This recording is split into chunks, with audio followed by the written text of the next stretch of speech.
નમસ્કાર દર્શક મિત્રો, ટુ ધ પોઈન્ટમાં આપ સૌનું સ્વાગત છે. આપની સાથે હું છું શિવમ. દર્શક મિત્રો, ટુ ધ પોઈન્ટમાં વાત કરીશું આજે ગ્રીન કવરની. ખાસ કરીને એક અહેવાલ સામે આવ્યો છે અને એક અહેવાલની જ આપણે વાત કરવાની છે. ઇક્લિસ સાઉથ ઇસ્ટ એશિયાની એજન્સીનો અહેવાલ છે કે જેમાં પ્રસારિત કરવામાં આવ્યું છે કે અમદાવાદમાં જે 13 અલગ અલગ વોર્ડ છે જેમાં ગ્રીન કવરમાં 2012ની તુલનાએ ખાસ કરીને વાત કરીએ તો તેમાં ઘટાડો થયો છે. કયા કયા વોર્ડ છે તેની પણ આપણે ખાસ કરીને વાત કરીશું. આ સિવાય જો સૌથી વધુ જ્યાં ઘટાડો થયો છે તે છે વટવા વિસ્તાર. આપણે વટવા જીઆઈડીસી તરીકે પણ તેને ક્યાંક ને ક્યાંક ઓળખીએ છીએ અને સાથે જ જે સૌથી ઓછું જ્યાં ગ્રીન કવર ઘટ્યું છે તેની પણ જે વાત કરીશું આપણે.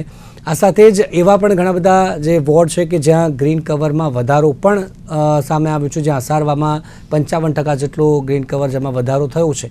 પરંતુ દાવાઓ જે ખાસ કરીને વાત કરીએ કે કરોડો વૃક્ષો જે વાવવાની વાતો કરવામાં આવતી હોય છે, ત્યારે આ જે વિસ્તારો છે કે જ્યાં ગ્રીન કવર સતત ઘટી રહ્યું છે અને ત્યાં પણ ક્યાંક ને ક્યાંક જે ઔદ્યોગિક એકમો જે વધવા લાગ્યા છે એવી જગ્યાએ, અને તેના કારણે જે આસપાસ રહેતા લોકો છે તેમને ક્યાંક ને ક્યાંક શ્વાસોશ્વાસમાં તકલીફનો સામનો કરવો પડતો હોય છે. અને ગ્રીન કવર આપણા હેલ્થ માટે પણ ખૂબ જ જરૂરી આપણે માનતા હોઈએ છીએ. ત્યારે આ જ બાબત પર ખાસ કરીને ચર્ચા કરવાના છીએ. કયા કયા કારણો ખાસ કરીને જવાબદાર હોય છે ગ્રીન કવર જે ઘટી રહ્યા છે તેના કારણે, અને ગ્રીન કવર વધારવું હોય તો સરકારે શું પ્રયત્નો ખાસ કરીને કરવા જોઈએ, અને ખાસ કરીને કોઈ પણ એક જો શહેર હોય કે કોઈ એકલો વિસ્તાર હોય કે જેમાં કેટલું ગ્રીન કવર કે જે ખાસ જરૂરી છે તેની પણ આપણે ખાસ કરીને આજે ચર્ચા કરવાના છીએ. મારી સાથે હાલ બે મહેમાન જોડાઈ ગયા છે મારી સાથે, અને તેમની સાથે ચર્ચાને આગળ વધારીશું. ગ્રીન કવર મુદ્દે જે પ્રકારે આંકડાઓ સામે આવ્યા છે કે કેટલા વૃક્ષો વાવ્યા છે, દક્ષિણ ઝોનમાં સૌથી વધુ વૃક્ષો જે વાવ્યા છે તે પણ આપણે વાત કરીએ કે 7.59 લાખ જેટલા વૃક્ષ વાવ્યા છે દક્ષિણ ઝોનમાં. આ સિવાય જે આપણે વાત કરીએ સરકારની પણ અનેક યોજનાઓ છે કે જે મિશન મિલિયન ટ્રીઝની આપણે વાત કરીએ છીએ, આ એક પણ વાત કરવામાં આવી છે આની પહેલાં. પરંતુ જે વોર્ડમાં ગ્રીન કવર ઘટ્યું છે તે કયા કારણોસર ઘટ્યું છે, આ તમામ બાબત પર ચર્ચા કરીશું. મારી સાથે બે મહેમાન જોડાઈ ગયા છે. ચર્ચાની શરૂઆત કરીએ. જતીનભાઈ શેઠ, પર્યાવરણવિદ, અને સાથે જ સામાજિક કાર્યકર ભાવિકભાઈ રાજા મારી સાથે જોડાયા છે. બે સ્વાગત છે બંનેનું નિર્માણ ન્યૂઝમાં. સૌથી પહેલાં ભાવિકભાઈ આપનાથી જ શરૂઆત કરીએ. જે પ્રકારે આ આંકડા સામે આવ્યા છે, ગ્રીન કવર કે જે વટવામાં સૌથી વધારે જે આંકડો છે કે જ્યાં ગ્રીન કવર ઘટ્યું છે, 41 થી 42% જેટલું ગ્રીન કવર ત્યાં ઘટ્યું છે.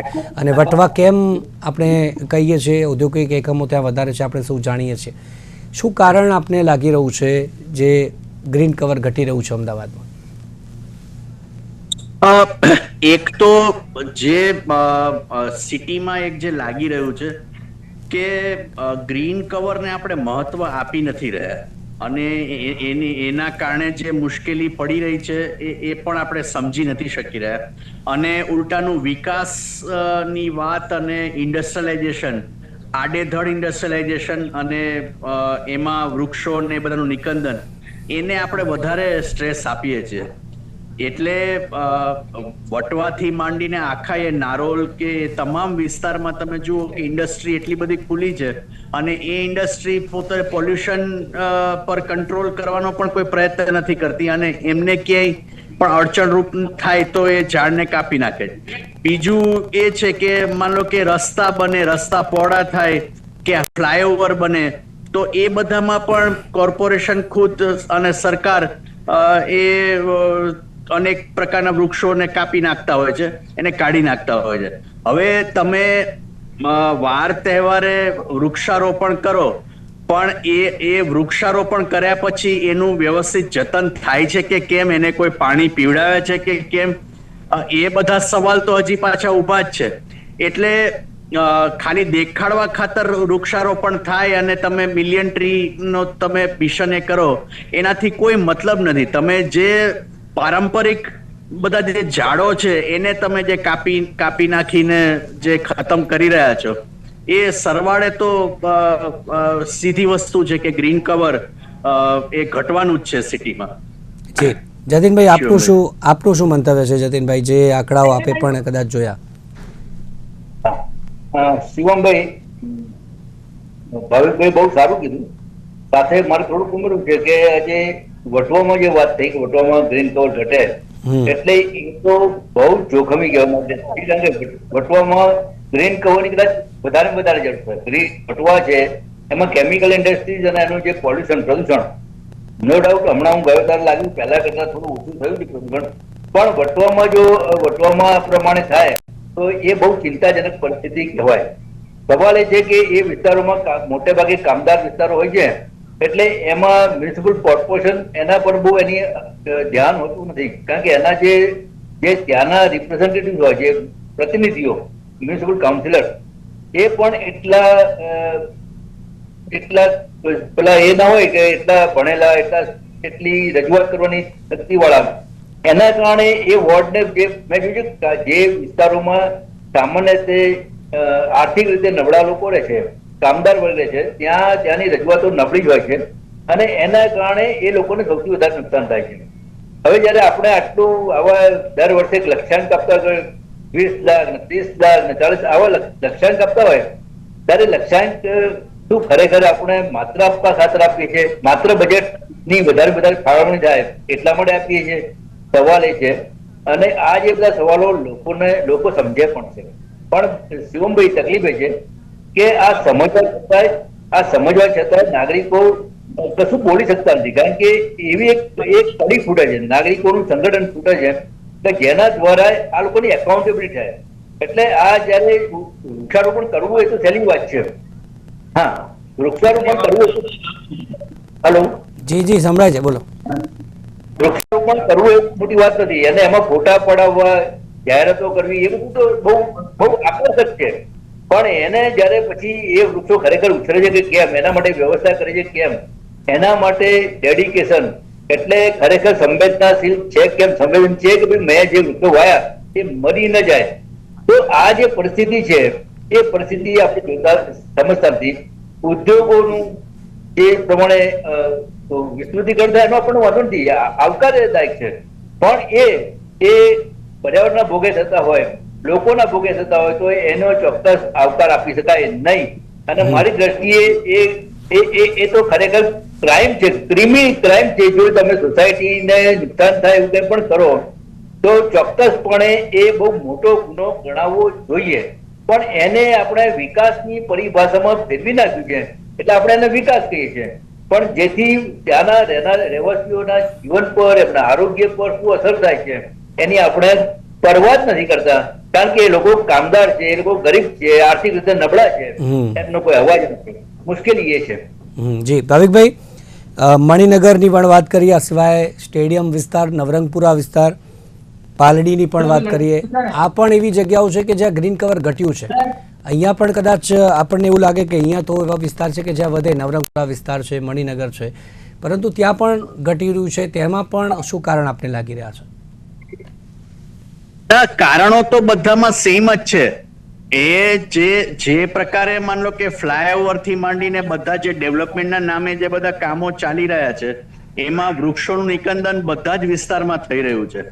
એટલે વટવામાં જેમ જતીનભાઈએ કીધું કે ગરીબ લોકો છે, મજદૂર લોકો છે, એટલે એમનો કોઈ અવાજ નથી.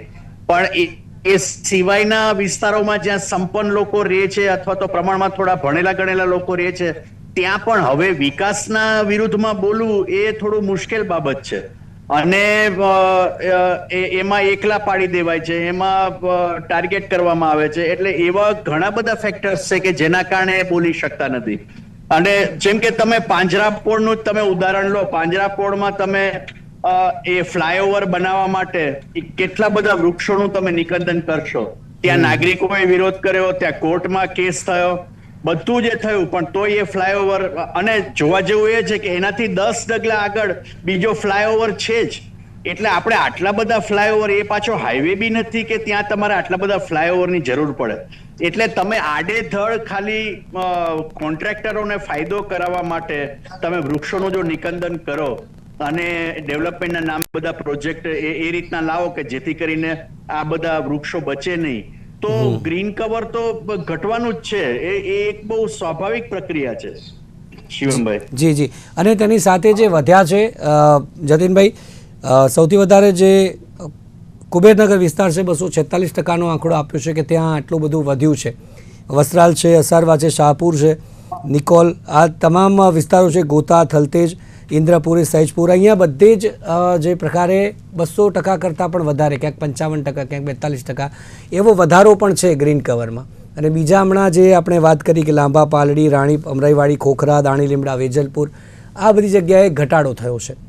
તો વધારો થયો છે ત્યાં કઈ રીતના વધારો આપે જોયું છે, જે મેં હમણાં જણાવ્યા, શાહપુર, દરિયાપુર, નિકોલ, વિસ્તરાલ છે, ગોતા, થલતેજ, કુબેરનગર સહિતના વિસ્તારોમાં. જતીનભાઈ, મારું આખું જોઈએ તો એક તો પેલા નવરંગપુરા એની વાત કરી, નવરંગપુરા મણિનગર એની વાત કરી, તો ત્યાં મારું ખાસ ઓબ્ઝર્વેશન એવું છે કે એ વિસ્તારમાં જૂની સોસાયટીઓ તૂટીને રીડેવલપમેન્ટ થઈને મોટા મલ્ટી સ્ટોરી બિલ્ડિંગ છે, અને એના માટે જે મ્યુનિસિપલ કોર્પોરેશને થોડા રિલેક્સ કર્યાના સ્ટેન્ડર્ડ અને જે છે એ માર્જિનની જગ્યાએ છોડવાની થોડી ઘટાડી, એના કારણે પરિસ્થિતિ એવી થઈ છે કે જે પહેલા જે વૃક્ષો હતા, જૂના બંગલા કે જૂની સોસાયટીઓ હતી, એમાં જે વૃક્ષો હતા એ બધા લગભગ કાપી નાખવા પડ્યા છે, કારણ કે એ જગ્યા માર્જિનનો ઉપયોગ કરવા માટે.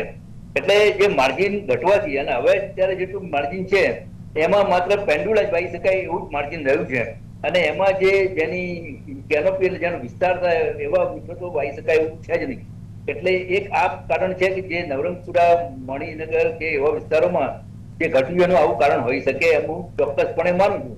કારણ કે મારી આજુબાજુ સોસાયટીમાં જે રીડેવલપમેન્ટ થયું છે અમારે ત્યાં, એ જોતા લગભગ બધાના વૃક્ષો કાપી નાખવામાં આવ્યા છે, જૂના વૃક્ષો. અને અનફોર્ચ્યુનેટલી તમે આ કરો તો એની સાથે કોર્પોરેશનનો કોઈ એવો પ્લાન નથી. એના જે મશીન વસાયેલા મ્યુનિસિપલ કોર્પોરેશન અમદાવાદ અને ગાંધીનગર, કે જેમાં આખું ઝાડ કાઢીને જે ટ્રાન્સપ્લાન્ટ થઈ શકે, એનો તો કોઈ ઉપયોગ થતો નથી. એની પાસે સ્ટાફ, એ મશીનો કટાઈ ગયા છે. 1 કરોડ રૂપિયાના ખર્ચે કેટલા વર્ષો પહેલા ખરીદેલા મશીન એ ધૂળ ખાય. એ આપણે એટલે એ બતાવે છે કે આપણે પ્રાયોરિટી નથી આપણી, એને પ્રાથમિકતા નથી આપતા. એટલે આ વૃક્ષો કરતા એટલે આજે જ્યાં રીડેવલપમેન્ટ કામ મોટે પાયે ચાલી રહ્યું છે સોસાયટીનું, ત્યાં તો આ વૃક્ષોનું આ વૃક્ષો ઘટવાનું કારણ આ છે. હવે બીજી વાત એ કે કેટલાક વિસ્તાર છે કે જ્યાં વધારો થયો છે, તો એ વિસ્તાર પાછળથી નવા ડેવલપ થયેલા છે, ત્યાં ટાઉન પ્લાનિંગ પણ જગ્યા પણ છોડેલી હશે, એટલે ત્યાં પૂરતી જગ્યા છે કે વૃક્ષો વાવવા માટેની. એટલે એક કારણ હોઈ શકે કે ત્યાં આગળ પૂરતી જગ્યાના કારણે ત્યાં વૃક્ષોનું વધારે થઈ શકે, વધારે વૃક્ષો વાવી શકાય. હવે એ વાવેલા વૃક્ષો ખરેખર ઉછરે, અને એમાં ત્યાં એ વિસ્તારમાં એ ત્યાંના લોકો પણ, ત્યાંના જે લોકો છે, ત્યાંના સ્થાનિક જે નેતાઓ છે, એ પણ કંઈક અંશે મ્યુનિસિપલ કોર્પોરેશન પાસેથી પોતાની સેવાઓ માંગી શકે, એ ફરિયાદ કરી શકે, એટલી એમની શક્તિ છે, આવડત છે, જેના કારણે એ જગ્યા પણ છે, વૃક્ષો અને થોડું અવેરનેસ પણ છે. એટલે એ વિસ્તારમાં વધુ હોય. કુબેરનગર ને બધા વિસ્તારોમાં જે છે, જોકે દરિયાપુરમાં તો કોઈ સંજોગોમાં વધી શકે એવું નથી, કારણ કે દરિયાપુરમાં જગ્યા જ નથી મારી દ્રષ્ટિએ. એટલે કેટલાક જે છે વિસ્તારોમાં તો શક્ય જ નથી કે એ કહે તો પણ બહુ માની ના શકાય એવા ક્લેમ હોઈ શકે, અને એ ક્લેમ ખરેખર વેરીફાઈ કરવાની જરૂર છે. તો એ ખરેખર એટલે સવાલ એ છે કે એકાઉન્ટેબિલિટી, તમે ક્લેમ કર્યો કોર્પોરેશન માંથી કોઈ ક્લેમ કર્યો તો એનો અર્થ એવો નથી કે એ સાચું હોય. અત્યારની જે પરિસ્થિતિ છે એ જોતા એ બહુ માનવાના કઈ કારણ નથી એવું હું અંગત રીતે માનું છું. અને એમાં જ્યાં સુધી કન્સર્ન સિટીઝન, નિસ્બતધારક નાગરિકો ભેગા થઈને સંગઠન નહીં થાય ત્યાં સુધી આ તે પરિસ્થિતિ બગડતી જવાની, અને એ વધારે ને વધારે આપણે જોઈએ વર્ષો વર્ષ ખરાબ થતી જાય. જી, સાથે જ જે અમલવારીની વાત કરી, મશીનરીની વાત કરી ભાવિકભાઈ, કે જ્યાંથી વૃક્ષોનું નિકંદન કદાચ જે ઘણું બધું હમણાં જે બ્રિજની પણ વાત કરી, એ મશીનરી કે એક જગ્યાએથી નીકાળીને જે વૃક્ષને બીજી જગ્યાએ મૂકી શકે એવી મશીનરીનો પણ અભાવ આપણી પાસે છે. સાથે જ શું જે લોકોની વાત કરીએ તેની સાથે તંત્રની તો આપણે વાત કરીશું જ, એનો જવાબ, અને સાથે લોકોની પણ જાગૃતતા કેટલી છે આ વૃક્ષો પ્રત્યે, ખાસ કરીને કે આપણે વૃક્ષો વાવીએ અને તેનું જતન એટલા જ પ્રમાણમાં સારી રીતે કરીએ. ના, અત્યારે એન્વાયરમેન્ટ ચેન્જ જે થઈ રહ્યો છે એમાં લોકો એના પ્રત્યે જાગૃત તો થઈ રહ્યા છે, પણ કદાચ એ લોકોને ક્લુ નથી કે એમને એક્ઝેક્ટલી શું કરવાનું છે. એક તો જે મેં કીધું કે આ જ્યારે માનો કે સરકારી ધોરણે જ્યારે આ રીતના ડિફોરેસ્ટેશન થાય તો એનો એ લોકો સામનો નથી કરી શકી રહ્યા, પણ પોતે કઈ રીતના એ એફોરેસ્ટેશન કરે અથવા તો કઈ રીતના ક્લાઇમેટની જાળવણી કરે એ બાબતે એ લોકો બહુ સ્પષ્ટ નથી. પણ લોકોમાં એ બાબતની જાગૃતિ તો ખાસી આવી છે અને ક્લાઇમેટ ચેન્જને લઈને ઘણા બધા લોકો કામ પણ કરી રહ્યા છે અને એ બાબતે નિસ્બત પણ બધા લોકો ધરાવે છે. પણ વસ્તુ એ છે કે માન લો કે વ્યક્તિ તરીકે હું કદાચ માન લો કે હું ઈચ્છું કે ચલો એફોરેસ્ટેશન કરું તો મારું વધીને કેટલું રિસોર્સ છે અને એક સરકાર એની પાસે આખું તંત્ર છે એ માન લો કે એફોરેસ્ટેશન કે ડિફોરેસ્ટેશન કરે તો એની ઇન્ટેન્સિટી અથવા તો એનો વ્યાપ કેટલો બધો એ હોઈ શકે. એટલે એ સમજવું બહુ જરૂરી છે. એટલે વ્યક્તિગત તો બધા લોકો પોતાની રીતના કરે છે. લોકો પોતાના બર્થડેમાં પણ સોસાયટીમાં વૃક્ષારોપણ કે બધા કાર્યક્રમો કરે છે. એટલું જ નહીં, એ ખાલી સરકારી ધોરણે કરે છે એવું નથી, એ પાછા એ વૃક્ષોને જતન પણ કરે છે અને એનું ધ્યાન પણ રાખે છે, પાણી પણ પીવડાવે છે, ખાતર પણ નાખે છે, બધું જ એ કરે છે. પણ એ ઇન્ડિવિજ્યુઅલ લેવલ પર તો તમે કેટલા 5-10 કેટલા ઝાડ ઉગાડી શકો? એટલે એ સૌથી મોટો સવાલ છે શિવમભાઈ. અને તેની સાથે ભાવિભાઈ, જે વૃક્ષો તો વાવી દીધા, તેના જતનની પણ આપણે વાત કરી. સરકારના પણ ઘણા બધા પ્રયત્નો છે, આપણે યોજનાઓ જોતા હોઈએ છીએ, નામ સારા જોતા હોઈએ છીએ. તેમાં આપે કેટલું સક્સેસ જોયું છે કે આટલા વૃક્ષો વાવ્યા છે પરંતુ તેનું જતન એટલા જ પ્રમાણમાં સરકાર દ્વારા કે પછી કોઈને આપવામાં આવે છે કે આનું જતન યોગ્ય રીતે થવું જોઈએ, તે થયું છે? ના, ફ્રેન્કલી કહું તો મને તો આમાં છે ને આંકડાની માયાજાળ જ સૌથી વધારે લાગે છે. કોઈ પણ રીતના મેન્યુપ્યુલેશન કરીને આંકડા જાહેર કરવા એમાં એ રસ છે.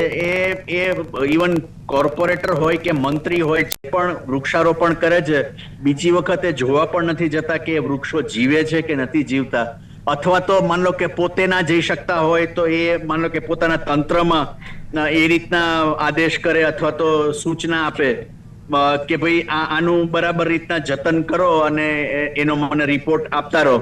એવું પણ કશું જ એ નથી કરતા. ખાલી દેખાડવા ખાતર વૃક્ષારોપણ થાય છે અને એવું લાગે છે કે જાણે વૃક્ષારોપણ પણ એક પ્રકારનું વોટ બેંક પોલિટિક્સ થઈ ગયું હોય એ પ્રકારનું લાગે છે. એટલે ઘણી વખત ખૂબ દુઃખ થાય આપણને કે જે વસ્તુ આપણા માટે અગત્યની છે, આપણા જીવન માટે અગત્યની છે, આપણને ઓક્સિજન આપે છે, એ બાબતને લઈને આપણે જો માન લો કે આવી આંકડાની માયાજાળ કરીએ અથવા તો મેન્યુપ્યુલેશન કરીએ તો એ તો બહુ જ ખરાબ કહેવાય.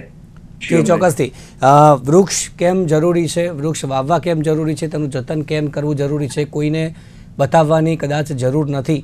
વૃક્ષ શું આપણને આપી શકે છે એ પણ કદાચ કોઈને બતાવવાની જરૂર નથી. વૃક્ષ છે તો જીવન છે, એ પણ આપણે ચોક્કસથી કહી શકીએ છીએ. અને નહીં હોય ત્યારે શું સ્થિતિ થશે તે કલ્પના કરવી પણ મુશ્કેલ છે.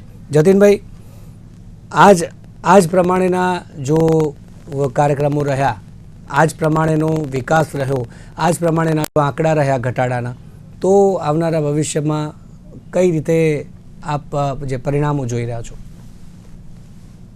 શિવમભાઈ, મને યાદ આવે છે કે જયારે નરેન્દ્રભાઈ મોદીને આપણા જે વડાપ્રધાન છે એમને જયારે 71 વર્ષ પૂરા કર્યા ત્યારે જે શાસ્ત્રી, જે પહેલા મલિક સાબન સ્ટેડિયમ કહેતો હતો, શાસ્ત્રી અત્યારે શાસ્ત્રી મેદાન કહેવાય છે, અને ત્યાં 71,000 વૃક્ષો વાવવામાં આવે છે. મારી જાણ મુજબ એ બધા વૃક્ષો સુકાઈ ગયા. એની મેં અવારનવાર લેખિત રજૂઆત પણ કરી છે, જોકે હું જોવા નથી.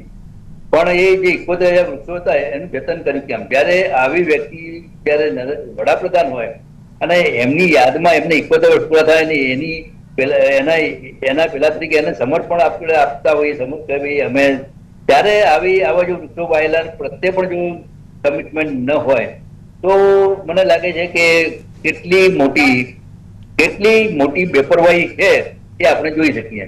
અને મને ખ્યાલ છે કે એક વખતે બહુ વર્ષો પહેલા અહીંયા આગળ નવરંગપુરા વિજય ચાર રસ્તાથી હેલ્મેટ સર્કલ ની વચ્ચે એક મેદાન છે, યુનિવર્સિટીનું મેદાન, ને ત્યાં બહુ મોટી સંખ્યામાં વૃક્ષો વાવ્યા હતા. અને પછી પેલો પેલી છે એમાં રેકોર્ડ પણ ઉભો કર્યો હતો. અને એક અઠવાડિયા પછી આપણે યોગ બાબા જે રામદેવજીનું પ્રોગ્રામ હતો ને બધા કાઢી નાખવામાં આવ્યું. તો આ જે પરિસ્થિતિ છે એ પરિસ્થિતિમાંથી જયારે આપણે બહાર ના આવીએ અને ખાલી ફોટો ફંક્શનમાં જ આપણો રસ હોય તો પછી મને લાગે પેદા ના થાય. અને તમારો જે હવે પ્રશ્ન પર આવું એક જ જી તમારો પ્રશ્ન જે આગામી પરિસ્થિતિ છે એમાં હું જ્યાં સુધી સમજુ ત્યાં સુધી 2030 અને 2035 આ એક પેલા એ મૂકેલા છે કે માઇલસ્ટોન મૂકેલા છે કે 2030 સુધી કદાચ વરસાદ પણ ખૂબ પડે, પણ પછી એક વખત એવો આવશે કે દુકાળ ખૂબ ગરમી પડશે અને સખત દુકાળ બી પડી શકે છે. હવે આ બધામાંથી જો બચવું હશે તો આપણે આ પ્રમાણેની બેપરવાહી ચાલશે નહીં. એટલે આપણી સરકાર હોય, આપણા સરકારમાં બંને આવી જાય, ચૂંટાયેલા અને વહીવટી બંને આવી જાય, અને આપણા નાગરિકોનું પણ એમાં સમજ થાય. કારણ છેવટે તો જે સહન કરવાનું છે એ તો નાગરિકોએ સહન કરવાનું છે, અને એમાં પણ જે સૌથી નબળા વર્ગના નાગરિકો છે એમને સૌથી વધારે સહન કરવાનું છે. કારણ કે અત્યારે તો એવી ચાલી રહી છે કે ભાઈ જેને પોસાય છે, જેને સક્ષમ છે એ ચાલો પરદેશ જતા રહીએ, ભાગી ગયા, દેશ છોડી દો. એટલે હવે સારું છે, હું તો ટ્રમ્પનો આભાર માનું છું કે ટ્રમ્પ ત્યાંથી વિદાય કરે છે. એટલે ખરેખર આ તો પેલું બ્લેસિંગ ઇન ડિસગાઇઝ જેવું છે કે આપણે છે ને આના કારણે આપણને આવું બહારથી પેલો પાઠ મળે તો મને લાગે કે આપણા દેશમાં રહીએ, આપણા દેશને વફાદાર રહીએ, અને આપણે રાષ્ટ્રદ્રોહ ના કરીએ. જે લોકો દેશને વફાદાર નથી, કરપ્શન કરે છે, એ લોકો એક નંબરના, હું એમને મિર્જાફર અથવા રાષ્ટ્રદ્રોહી કહું છું. અને એવા રાષ્ટ્રદ્રોહથી બચીએ, કારણ કે સરવાળે એ રાષ્ટ્રદ્રોહ કરનારા પોતાની આવનારી પેઢીઓનું પણ કલ્યાણ કરતા નથી.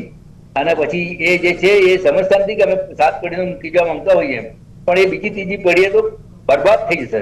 એટલે આમાંથી જો બહાર નીકળે શિવમભાઈ અને રાષ્ટ્રદ્રોહ કરવામાંથી નીકળે, દેશને વફાદાર થાય તો ઘણું સારું છે. તો મને લાગે છે કે આપણા જે આ બધા જે વૃક્ષો ને જે છે આપણો ભવાશે, ઉછેરાશે, બધું જ થશે અને આપણે એક સારો દેશ બનાવી શકીએ. જી ભાવિકભાઈ, જે આંકડા સામે આવ્યા છે તેમાંથી તંત્રએ ખાસ શું શીખ લેવી જોઈએ, આવનારા ભવિષ્યમાં કેવા કામ કરવા જોઈએ, અને આમાંથી લોકોએ પણ શું શીખ લેવી જોઈએ, તેના વિશે શું કહેશો? અનમ્યુટ કરજો.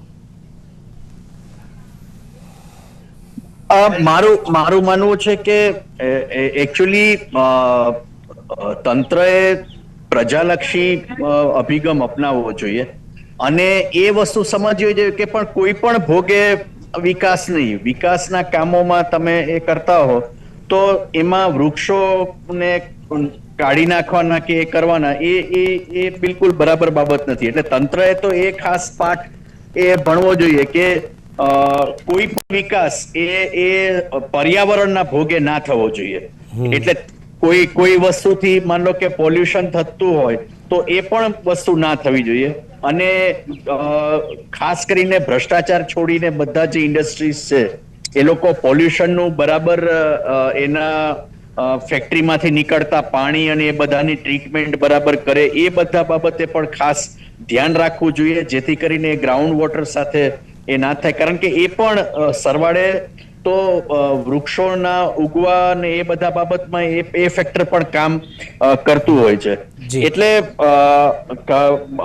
મૂળ તો એ છે કે જેમ જતીનભાઈએ કીધું એ જ વસ્તુ છે કે આ પર્યાવરણ બચશે તો આપણે બચીશું, અને આપણે આજે આ પરિસ્થિતિમાં છીએ તો આપણી આવનારી પેઢી તો ઓર મુસીબતમાં હશે. એટલે એ વસ્તુને યાદ રાખીને, આપણી આવતી પેઢીને યાદ રાખીને આપણે કામ કરવાનું છે. જી જતીનભાઈ, એ જ જવાબ આપનાથી ટૂંકમાં. જી જતીનભાઈ, એ જ સવાલનો જવાબ આપનાથી તંત્રએ શું શીખ લેવી જોઈએ, લોકોએ આ અહેવાલ પછી શું શીખ લેવી જોઈએ? એટલે તંત્રએ એ સમજવું જોઈએ, જે મેં અગાઉ કીધું કે તમે ભ્રષ્ટાચારથી કદાચ ખૂબ પૈસા બનાવી શકશો, ખૂબ પ્રોપર્ટી બનાવી શકશો, પણ પછી તમને એટલું ચોક્કસ અંદર સમજવું પડશે કે તમે જે ભ્રષ્ટાચાર કરો છો તમારે એના કારણે તમારી આવનારી પેઢીઓ વેશ્યાવાળી જશે, જુગાર અને દારૂ નશામાં કરશે. અત્યારે જે નશો છે, આજે સ્પીડમાં વ્હીકલ ચલાવનારા તમે જુઓ તો આજના છાપામાં જે પેલો કિશોર લંગડા બુટલેગરનો છોકરો માણસો નાખ્યો, આવી જે પરિસ્થિતિ થાય, આ તો ઠીક છે કે આપણા ત્યાં હજી રૂલ ઓફ લો બહુ ઇમ્પ્લિમેન્ટ નથી, રૂલ ઓફ લો. બાકી રૂલ ઓફ લો બહુ મુશ્કેલ છે. એટલે ઠીક છે, તમે અત્યારે કદાચ બચી જાઓ, તમને જેલની સજા થાય ત્યાં પણ સારી ટ્રીટમેન્ટ મળે, પણ એ પરિસ્થિતિ જો છે એ તમે સુખી થવાના નથી, એટલું એમને આપણે મેસેજ મોકલવો જોઈએ કે તમે આ બધું છોડો, અને જે કમિટમેન્ટ જે તમે જાહેરાત કરો છો એને વળગીરો, એને અચીવ કરવા માટે, તમારે એના પરિણામ મેળવવા માટે ચોક્કસથી એ જ વાત છે. કમિટમેન્ટ જે તંત્ર આપે છે, કમિટમેન્ટ જે વાયદાઓ કરે છે, જે યોજનાઓ ખાસ કરીને આ જે પર્યાવરણની બાબતમાં હોય તેમાં ક્યાંક ને ક્યાંક આ પ્રકારે લાલિયાવાડી આપણે જે શબ્દ વાપરીએ છીએ તે ન હોવી જોઈએ અને વૃક્ષો વાવીએ છીએ તો તેના જતન માટેની પણ વ્યવસ્થા એટલા જ સારા પ્રમાણમાં હોવી જોઈએ જેથી જે વૃક્ષો વાવેલા હોય છે 2-3 વર્ષ પછી આપણે જોવા જઈએ તો ત્યાં નામો નિશાન નથી હોતું અને ખબર પણ નથી હોતી કે અહીંયા વૃક્ષો વાવેલા હતા અને આ વાયદાઓ કરવામાં આવ્યા હતા અને તેના જ કારણે અત્યારે આ સ્થિતિ છે અને જે આ ગ્રીન કવર સતત ઘટી રહ્યું છે. આજ મુદ્દે ચર્ચા કરી મારી સાથે જોડાયા ભાવિકભાઈ અને સાથે જતીનભાઈ, બંનેનો આભાર આ ચર્ચામાં જોડાયા બદલ. Thank you very much. તો દર્શક મિત્રો, હાલ ટુ ધ પોઈન્ટમાં બસ આટલું જ. ફરી મળીશું નવા મુદ્દા સાથે. રજા આપશો. નમસ્કાર.